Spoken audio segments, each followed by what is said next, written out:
কিছু সংগঠন তারা রামিসা হত্যাকাণ্ডের ব্যাপারটা নিয়ে সরকারের পদত্যাগ দাবি করেছে। আসলে দেখেন, সমাজে যখন ন্যায় বিচার থাকে না, যখন অরাজকতা শুরু হয়, দুর্বলের উপরে সবলের অত্যাচার যখন শুরু হয়, শাসিতের উপর শাসকের জুলুম যখন শুরু হয়, ন্যায়ের উপর অন্যায়ের বিজয় যখন শুরু হয় এবং সরল মানুষের উপর ধূর্ত মানুষের প্রতারণা যখন চলে, নারীদের উপর নিপীড়ন যখন চলে, মানুষের বাক স্বাধীনতা যখন থাকে না, মানবাধিকার ন্যায় বিচার যখন ভুলুণ্ঠিত হয়, তখন আসলে আস্থা হারিয়ে ফেলে মানুষ, মানে দিক বেদিক হয়ে যায় আমি মনে করি।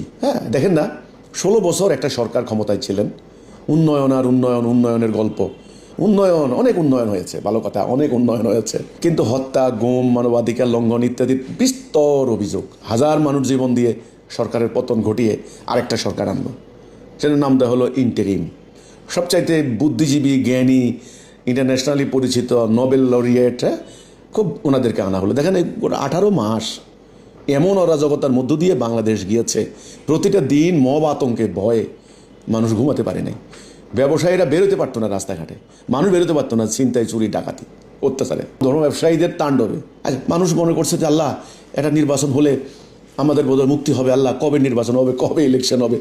আমরা বিভিন্ন ফোরামে যখন আলোচনা করেছি, আমরা দেশের সরকারি বেসরকারি প্রতিষ্ঠানে নানান জনের সঙ্গে তো আমাদের আলোচনা হয়, আমাদের আন্দোলনের কারণে সুবাদে সকলে একটা কথা, ভাই আল্লাহ আল্লাহ করে একটা ইলেকশন হয়ে যাক ভাই, হলেই পরে পরিস্থিতির উন্নতি হয়ে যাবে ভাই। কিন্তু দেখেন, ইলেকশন হলো, হাজার হাজার কোটি টাকা দেশের মানুষের খরচ করে একটা ইলেকশন হলো। ওকে, ইলেকশন হতে না হতে এখন 2 বছর 2 মাস 3 মাস গেল মাত্র। সরকার খুব সতর্কভাবে এদিকে ওদিকে তাকাচ্ছেন, খুব ধীরে ধীরে পা ফেলছেন। এরই মধ্যে আন্তর্জাতিক যুদ্ধ শুরু হয়ে গেল, মানে ইরান আক্রমণ শুরু হয়ে গেল, তেলের দাম বাড়লো, ধাক্কা শুরু হলো, মানে নানান শুরু হয়ে গেল। এরই মধ্যে এই যে ভয়ঙ্কর অকাল বৃষ্টি হলো, এখন রামিসার হত্যাকাণ্ড নিয়ে এবার শুরু হলো সরকারের পদত্যাগ করতে হবে।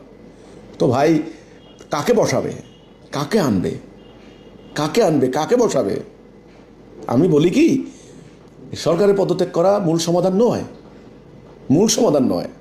মূল সমাধান হলো একটা, বরং সবাই মিলে এই ঘটনা যেন না ঘটে, এমন নিষ্ঠুর, নির্মম, পৈশাচিক ঘটনা যেন না ঘটে, সেটার জন্য স্থায়ী বন্দোবস্ত করো।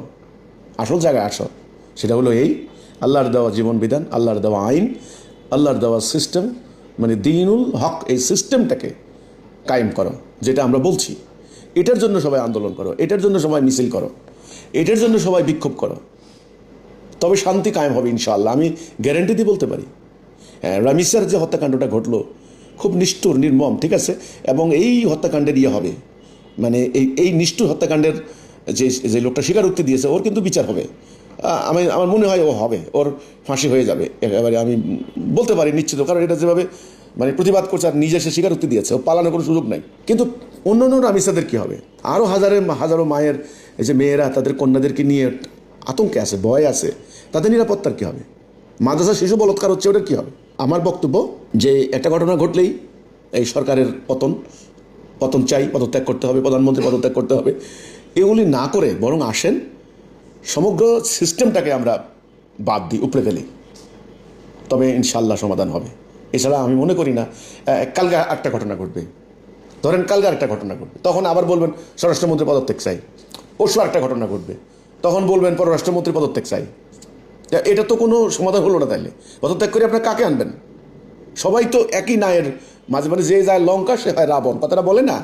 সিস্টেমটাই তো নষ্ট, খারাপ, সিস্টেমটা পাল্টাতে হবে, এই হলো আমার কথাটা। বারবার ঘুরে ফিরে আমার কথা একটা।